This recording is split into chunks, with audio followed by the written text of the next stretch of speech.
Hi friends, तो आज हम लोग शुरू करने जा रहे हैं क्लास 8 का साइंस और इसका अध्याय 1 है फसल उत्पादन एवं प्रबंधन। नाम से ही स्पष्ट है, इसमें हम फसल से रिलेटेड चीज़ों के बारे में ही बात करेंगे। ठीक है, देखो तुम लोग अगर वीडियो देखना शुरू कर दिए हो तो रोक के इसको और कॉपी और कलम साथ में लेके बैठ जाओ और अभी जो भी क्वेश्चन आंसर होगा उसको अभी के अभी लिख लेना। इससे ये होगा कि बाद में तुम लोग आराम से रिवीजन कर सकते हो। तो चलो हम लोग बढ़ते हैं प्रश्न 1 के तरफ। फसल किसे कहते हैं? जब एक ही किस्म के पौधे किसी स्थान पर बड़े पैमाने पे उगाए जाते हैं तो इसे फसल कहते हैं।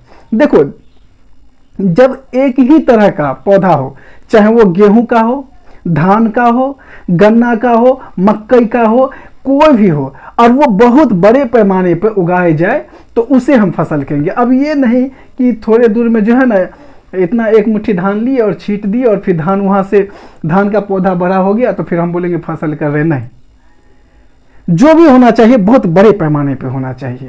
ठीक है, तो उसे हम क्या बोलते हैं? फसल।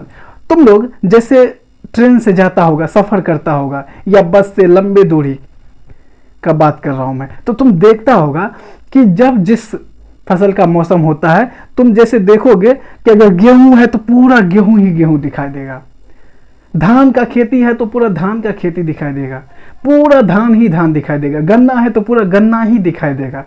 तो वही फसल है, ठीक है, जो हमको दिखाई देता है कि बहुत बड़े पैमाने पे बहुत विस्तार में एकदम से जो भी चीज़ें हैं एक ही तरह का फसल लहलहा रहा है। जैसे चाय का खेती है, पूरा चाय का खेती है, ठीक है, तो उसे हम क्या बोलते हैं? फसल। आ गई बात समझ में? चलो प्रश्न 2 की तरफ बढ़ते हैं। कृषि पद्धतियां क्या है? उत्तर: मिट्टी तैयार करना, बुआई, खाद एवं उर्वरक देना, सिंचाई, खरपतवार से सुरक्षा, कटाई तथा भंडारण, ये सभी किसानों के द्वारा उपयोग में लाई जाने वाली कृषि पद्धतियां हैं। देखो, कृषि पद्धति अगर आम भाषा में, आसान भाषा में समझा जाए तो हम बस वही बोलेंगे। कृषि पद्धति उसको बोलेंगे जो खेती बाड़ी को करने के लिए जो जो तरीका हम अपनाते हैं, जो जो कार्य करते हैं उस फसल को करने के दौरान, तो वो सारे के सारे कृषि पद्धतियां ही कहलाता है। जैसे कोई फसल है, उसको करने के लिए हमें क्या करना पड़ेगा? सबसे पहले मिट्टी तैयार करना पड़ेगा, उसको हम जुताई कहते हैं। फिर उसमें बीज बोएंगे, फिर समय समय पर उसमें जब बीज बड़ा हो जाता है तो उसके बाद जो है उसमें खरपतवार वगैरह हो जाता है, उसको हम हटाते हैं, उसमें फालतू की चीज़ें। फिर उसमें बीच बीच में खाद और उर्वरक डालते हैं, सिंचाई करते हैं, फिर जब फसल पक जाता है तो उसको काटते हैं, फिर भंडारण करते हैं। तो ये सारे के सारे प्रोसेस जो है कृषि पद्धतियां कहलाता है। आगे बात समझ में? प्रश्न 3 की तरफ बढ़ते हैं। जुताई किसे कहते हैं? उत्तर है: मिट्टी को उलटने, पलटने एवं पोला करने की प्रक्रिया को जुताई कहते हैं। आसान भाषा है। अब तुम लोग बोलोगे कि ये सारी चीज़ें हमें क्यों सिखाया जा रहा है, कि ये जुताई कौन नहीं जानता है? देखो, जो गांव में है तो वो उससे रिलेट कर रहा है, वो चीज़ें करता है, लेकिन जो शहर में है बहुत सारे बच्चों को पता ही नहीं है, सिर्फ खाना खा रहा है। ठीक है, तो इसीलिए सिलेबस में ये सारी चीज़ें डाला जाता है कि सबको पता चले। ठीक है, तो मिट्टी को उलटने पलटने, ये चाहे पहले के समय में ये था कि हल बैल के द्वारा हम मिट्टी को जोतते थे, खेत को जोतते थे, अब है ट्रैक्टर के द्वारा जोतते हैं, तो वही मिट्टी को छोटे छोटे टुकड़ों में करते हैं, तो उसे ही तो हम बोलते हैं जुताई। ठीक है, चलो अब हम लोग बढ़ते हैं प्रश्न 4 की तरफ। खाद एवं उर्वरक किसे कहते हैं? उत्तर है: वे पदार्थ जिन्हें मिट्टी में पोषक स्तर बनाए रखने के लिए मिलाया जाता है उन्हें खाद एवं उर्वरक कहते हैं। यूरिया, अमोनियम सल्फेट, पोटास आदि उर्वरक है। देखो, मिट्टी का पोषक स्तर बनाए रखने के लिए, यानी जब भी हम कोई फसल करते हैं किसी खेत में, तो बार बार खेत में फसल करने से क्या होता है कि मिट्टी का उर्वरा शक्ति जो है ना वो खत्म हो जाता है। तो उसमें उर्वरा शक्ति रहे कि हम अगले बार जो भी फसल करेंगे या इस बार फसल करने जा रहे हैं तो वो फसल अच्छा हो, तो उसमें हम खाद या उर्वरक मिलाते हैं। या तो गांव घर में बहुत ही अच्छा है कि गाय भैंस का गोबर वगैरह है तो वो सारा चीज़ उसमें जाके खेत में डाल देता है, या राख है तो वो डाल दिया जाता है। और साथ ही यूरिया, पोटास, अमोनियम सल्फेट, ये सब तुम लोग देखा होगा गांव में। पापा सब जब खेती बाड़ी करते हैं, फसल वगैरह उगाते हैं, तो उसमें छींटने के लिए एकदम से दुकान से खरीदे और लेके जाते हैं, एकदम पूरे खेत में फसल में छींटते हैं। तो उसे ही हम बोलते हैं क्या, खाद या उर्वरक। आ गई बात समझ में? चलो हम लोग बढ़ते हैं प्रश्न 5 की तरफ। सिंचाई के मुख्य स्रोत के नाम लिखे। देखो, अगर इसका उत्तर मैं नहीं भी बोलूंगा ना, तुम लोग खुद ही लिख लोगे। सिंचाई यानी खेत में जब हम फसल उगाते हैं तो उसके दौरान पानी की जरूरत पड़ती है। तो कौन कौन सा स्रोत हो सकता है जिससे खेत में हम पानी डालते हैं? कुएं, जलकूप, तालाब, झील, नदियां, बांध और नहर, ये सब क्या है? सिंचाई के स्रोत है। चलो हम लोग बढ़ते हैं प्रश्न 6 की तरफ। फसल चक्र किसे कहते हैं? उत्तर, फसलों को अदल बदल कर बोना फसल चक्रण कहलाता है। कितना आसान है। फसल को अदल बदल करके करना, यानी इस बार गेहूं किए हैं, फिर धान करेंगे, फिर मक्का करेंगे, फिर दाल का खेती करेंगे, इस तरह से अदल बदल के, ठीक है, फसल करते रहते हैं ना, तो इसे ही हम बोलते हैं फसल चक्र। ठीक है, चलो प्रश्न 7 की तरफ बढ़ते हैं। खरपतवार किसे कहते हैं? उत्तर, फसलों में पौधों के साथ साथ कुछ अनचाहे पौधे भी उग आते हैं, इन पौधों को हम खरपतवार कहते हैं। यानी फसल में पौधे के साथ साथ कुछ ऐरे गैरे पौधे भी उग जाते हैं ना। जैसे गांव घर में तुम देखोगे बथुआ हुआ या फिर बहुत सारे घास फूस जन्म ले लेता है, तो वो जो फसल के साथ कुछ अनचाहे, कुछ ऐरे गहरे पौधे वगैरह जन्म ले लेता है ना, उसे ही हम बोलते हैं खरपतवार। उसको हटाना पड़ता है, ठीक है। अगर उसको नहीं हटाएगा तो फसल को वो नुकसान पहुंचाएगा, ठीक है।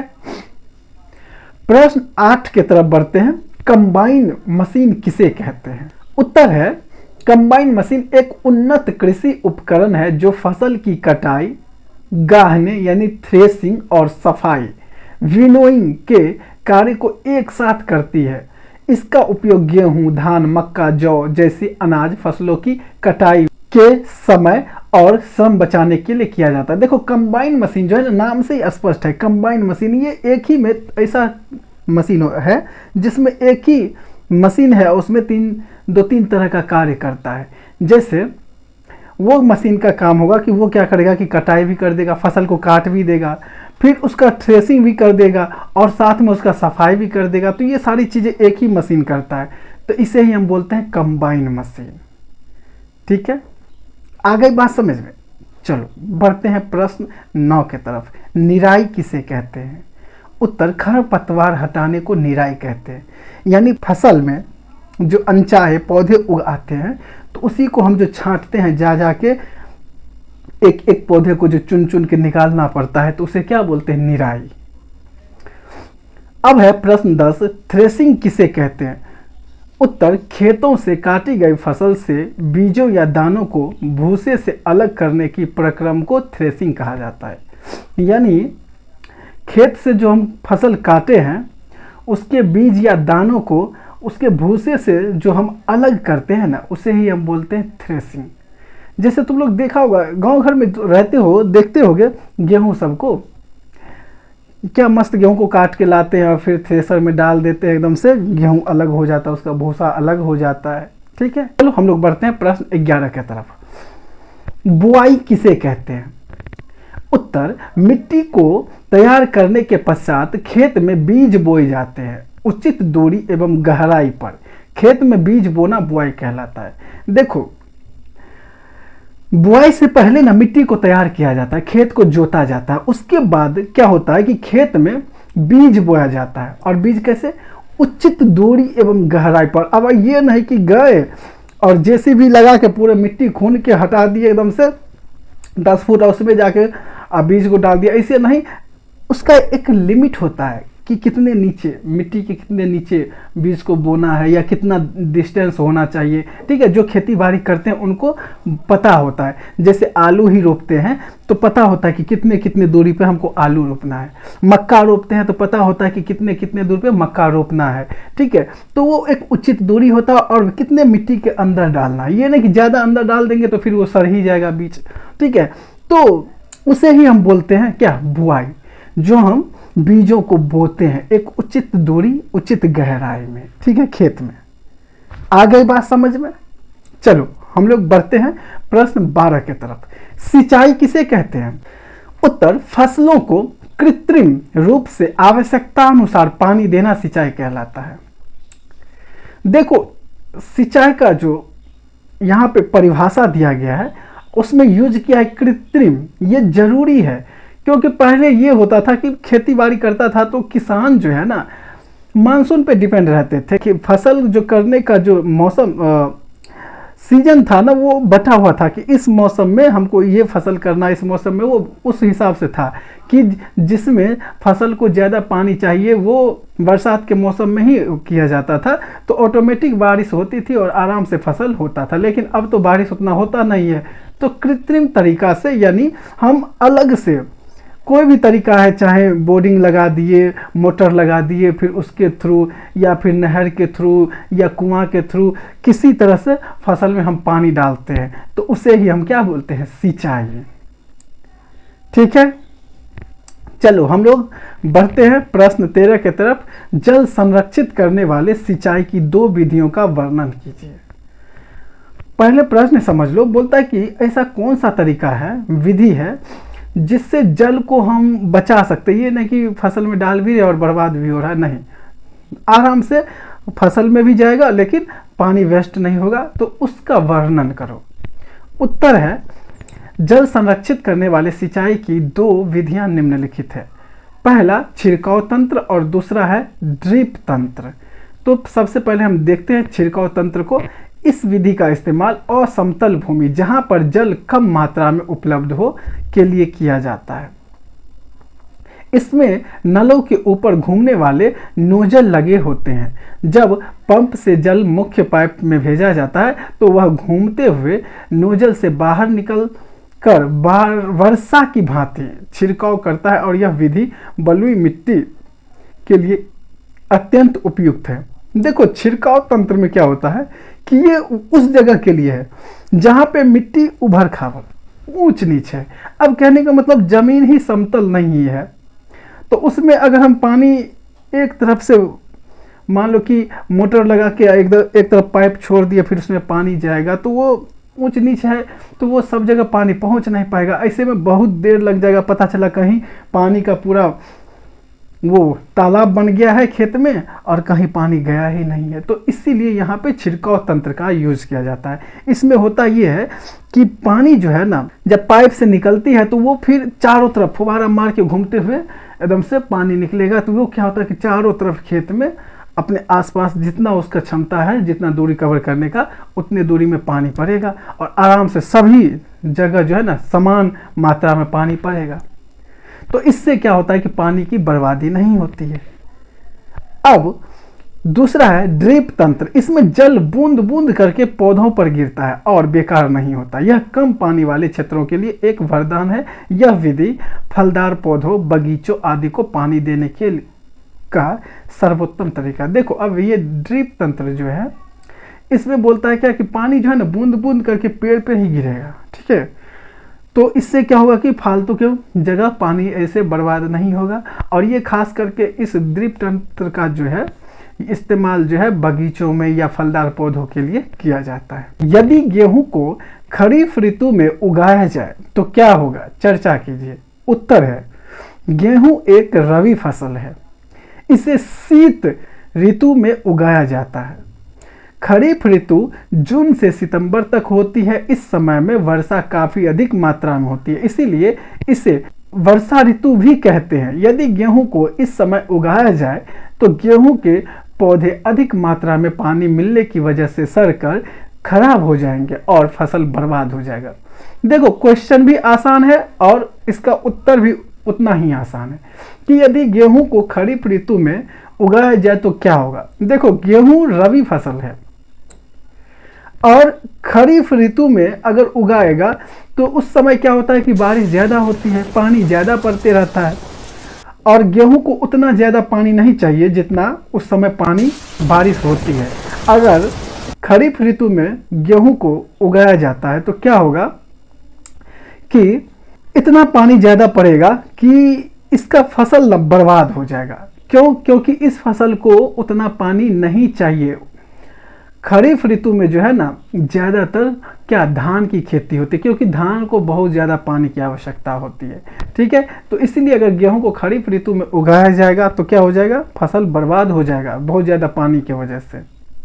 ठीक है, तो ये फसल वही हो जाएगा कि भगवान भरोसे, अगर कहीं बारिश नहीं हुआ तो जान बच सकता है, लेकिन मौसम का भी प्रभाव पड़ता है क्योंकि इस मौसम में ज़्यादा गर्मी होती है और ये जो गेहूं जिस मौसम में किया जाता है उस समय में ठंडा का मौसम होता है, तो हो सकता है कि उसके वजह से भी फसल पर प्रभाव पड़ सकता है। ठीक है, तो इसीलिए जिसका जो फसल का मौसम है उसी मौसम में उसी ऋतु में उगाया जाए तो बेहतर है। चलो अब हम लोग देखते हैं प्रश्न 15 को। खेत में लगातार फसल उगाने से मिट्टी पर क्या प्रभाव पड़ता है। उत्तर, खेत में लगातार फसल उगाने से मिट्टी में कुछ पोषक तत्वों की कमी हो जाती है जिससे उसकी उर्वरता भी कम हो जाती है। यही कारण है कि खेत में लगातार फसल नहीं उगानी चाहिए और खेत को कुछ समय के लिए पड़ती छोड़ देना चाहिए। एक अन्य तरीका फसल चक्रण है। इसमें किसान एक फसल के बाद दूसरी किस्म के फसल उगाते हैं जिससे मिट्टी में नाइट्रोजन का पुनः पूरण होता रहता है। देखो, प्रश्न है कि खेत में लगातार फसल उगाने से मिट्टी पर प्रभाव पड़ता है। क्या प्रभाव पड़ता है? तो जब हम किसी खेत में एक ही तरह का बार बार फसल उगाते रहते हैं तो क्या होता है कि उसका उर्वरा शक्ति नष्ट हो जाता है, खत्म हो जाता है। और फिर क्या होगा कि एक समय ऐसा आएगा कि उसमें हम फसल बोएंगे, बीज बोएंगे, लेकिन फसल होगा ही नहीं अच्छा। ठीक है, तो इसीलिए बोलता है या तो उसका उर्वरा शक्ति पुनः आए वापस, उसके लिए तुम क्या करो कि कुछ समय खेत को छोड़ दो, पड़ती छोड़ दो ऐसे ही। ठीक है, या दूसरा तरीका है कि अगर बार बार खेती कर रहे हो तो फसल को बदल के करो। यानी इस बार गेहूं की हो, फिर कि उस बार दलहन की खेती कर दो, फिर मक्का की खेती कर दो, फिर गेहूं की खेती कर दो, फिर धान की खेती कर दो। तो इस तरह से फसल को जो है ना बदल कर करते रहोगे तो उसमें उर्वरा शक्ति अपना बना रहेगा, तो फिर कोई दिक्कत नहीं है। तो ये था हमारा आज का वीडियो। फिर हम लोग मिलते हैं नेक्स्ट वीडियो में। तब तक के लिए टाटा, बाय बाय।